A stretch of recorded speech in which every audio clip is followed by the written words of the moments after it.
दोस्तों नमस्कार, स्वागत है आपका मेरे चैनल में। बड़ों को प्रणाम, छोटों को प्यार। और मैं उत्तराखंड के लेंस टाउन से रहने वाली सुशीला गौड़। हमारे पहाड़ों में आजकल इतना बारिश हो रही है, मौसम भी थोड़ा सा ठंडा हो गया क्योंकि आप सब जगह गर्मी होने लग गई, चाहे पहाड़ हो, चाहे गढ़वाल हो, चाहे उत्तराखंड, चाहे कुमाऊं मंडल में, चाहे कहीं गर्मी से होने लगी। मौसम में बहुत चेंज आ गया है क्योंकि इंसान में चेंजिंग आ गई, तो मौसम तो आई है चेंज। ये कलयुग आ गया है, कलयुग का टाइम आ गया, सही में आ गए, कलयुग आ गए। पहले हमारे पहाड़ में बहुत ठंडा होता था, पहाड़ों में गर्मी होने लगे। ऐसा मौसम कभी नहीं देखा है। इस बार मैं गई 2 दिन, 1 दिन के लिए घर गई, इतना गर्मी, इतनी गर्मी, बहुत गर्मी हो रही है यार। वैसे दिन में तो बहुत गर्मी हो रही है, सुबह ठंडा है, पर दिन में बहुत गर्मी हो रही है। और वहाँ पे पंखे चल रहे हैं, कूलर चल रहे हैं लोगों के पहाड़ों में। अब तो रोड भी चली गई, टूटी फूटी जैसी भी रोड चली गई, पर गाड़ी ही नहीं जाती वहाँ पे। एक टैक्सियाँ टुक्सियाँ जाती है और बुकिंग करके जाते हैं। तो हम तो अपनी गाड़ी लेके गए थे बुक करके, और जैसे हमारे यहाँ पे कोटद्वार से चले जाओ, बुक करके अपनी गाड़ी ले जाओ, तभी जाती है, इसमें जाती। और लगता पैसे लगता है, पर रोड भी ऐसी है, कहीं पे खचड़ खचड़ खचड़ पचड़ रोड है, अच्छी भी नहीं बनी रोड ऐसी है। जहाँ बेचारे बिल्कुल गरीब है वहाँ तो कोई पूछता ही नहीं है रोड को। जहाँ थोड़ा सा अच्छा है तो वहाँ पे तो रोड जा रखी है, पक्की बनी है। जहाँ मेरा मायका है वहाँ पे बिल्कुल कच्ची रोड है। और इतना सही एक बस अड्डा बनाया, मुझे तो पता ही नहीं था उस बस अड्डा है क्या है। इसमें खोली बनी है, उस पर लिखा है मारगांव बेबी खान। मैं उससे आगे चली गई और तब मैंने फ़ोन किया भाई को, भतीजों को। मैंने कहा कहाँ पे उतरो, कहाँ से नीचे आऊँ घर के लिए। तो कह रहे बेबी खान वहाँ पे एक वो बनाए बस स्टैंड, वहाँ पे आओ। फिर मैं गाड़ी वापस हम लेके आए, फिर वहाँ पे उतारी हमने, उतरे पे नीचे गए, जैसे तैसे गए। और मुझे पता है 32-33 साल बाद अपने मायके गए, तो चलने में भी थोड़ा क्या होता है क्योंकि पहाड़ होते हैं, ऊबड़ खाबड़ है, तो चल धीरे धीरे धीरे चल रहे थे। नीचे से मेरे को सारे गांव वाले देख रहे थे कि सुशीला देखो कि धीरे धीरे आ रही। फिर मेरे को मजा कर रहे, तो चलना भूल गई और तो बाहर रहने वाली हो गई। मैंने कहा ऐसी बात मत बोलो, मैं तो हूँ पहाड़ की रहने वाली हूँ। मैं अपने को कभी नहीं बोलती मैं बाहर रहती हूँ, और मैं बाहर, हम बसे हैं बाहर, पर मैं हूँ पहाड़ी, मैं हूँ गढ़वाली। मुझे बहुत गर्व है कि मैं अपने पहाड़ को, उत्तराखंड के रहने वाली हूँ। मैं कभी नहीं बोलती कि मैं बाहर, मतलब कहीं चली गई उत्तराखंड से कहीं बाहर, मैंने अपना मान बना लिया कुछ भी है। पर ये हरिद्वार की तरफ तो ऐसा कुछ नहीं है। मैं हूँ पहाड़ के रहने वाली। चाहे मैं कहीं चार विदेश चली जाऊँ, कहीं भी चली जाऊँ, तो मैं पहाड़ की और पहाड़ के रहने वाली हूँ। और अपने मात्र जो हमारी जन्मभूमि है, मातृ जन्मभूमि है उत्तराखंड, उसको कभी नहीं भूल सकती। जब तक जिंदा हूँ, जब तक प्राण है, तब तक कभी नहीं भूल सकती। और मैं अपना कहती हूँ कि अब मैं अपने आप को कहती भी नहीं हूँ कि मैं पहाड़ी नहीं हूँ, मैं पहाड़ी हूँ, मैं गढ़वाली हूँ, मैं उत्तराखंड के रहने वाली हूँ, मैं देवभूमि के रहने वाली हूँ। तो लोगों को मैंने बहुत देखा कि बोलते हैं कि भाई हम ये हैं, नहीं है। बहुत सारे लोग बोलते हैं कि हम तो पहाड़ी नहीं, मतलब बात करने में भी ऐसे करते हैं कि हम ये हैं, तो है हमारे पहाड़ी में बहुत बोलते हैं, मतलब पहाड़ी।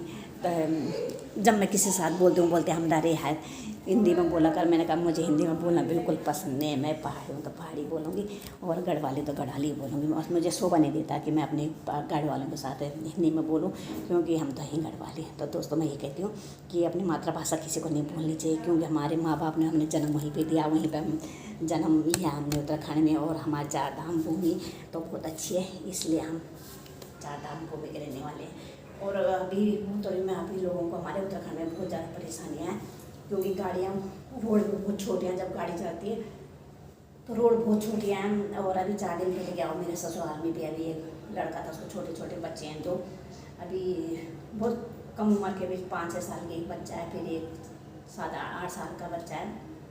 तो मेरी भतीजी उसी गाड़ी में घर को गई, सिसरडी रेंज कोटद्वार से सिसरडी गई, उसकी गाड़ी में मरगांव गई अपने गांव में।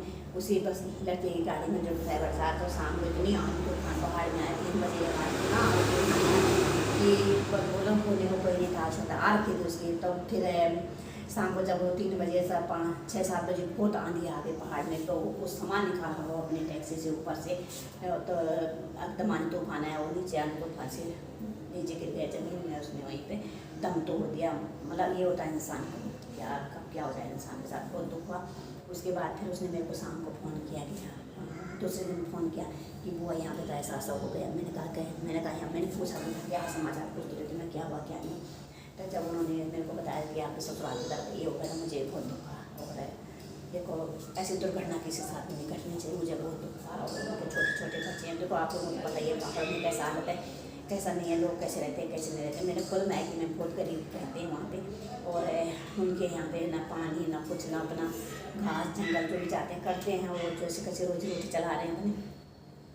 और मैंने भतीजों को कहा भाई आ जाओ, कुछ करो, यहाँ रह के मेरे यहाँ पे रहो, नौकरी करो, खाना यहाँ मेरे साथ खा लो, मुझे कोई ज़रूरत नहीं किसी से कुछ लेने की, रहने की जगह मेरे पास है, जितना भी हम मिलजुल के रह लेंगे, पर तुम नौकरी करो, अपने परिवार को पालो और अपना भविष्य बनाओ आगे। मैं यही कहती हूँ अपने भतीजों के लिए, किसी के लिए जाओ तो भतीजा, मैं सबको लिए यही कहती हूँ कि अपना भैया अपना भविष्य देखो और आगे कुछ करो, अपने पहाड़ के लिए भी कुछ करो। तो इसलिए मुझे अपने पहाड़ के लिए तो कुछ करना ही करना है।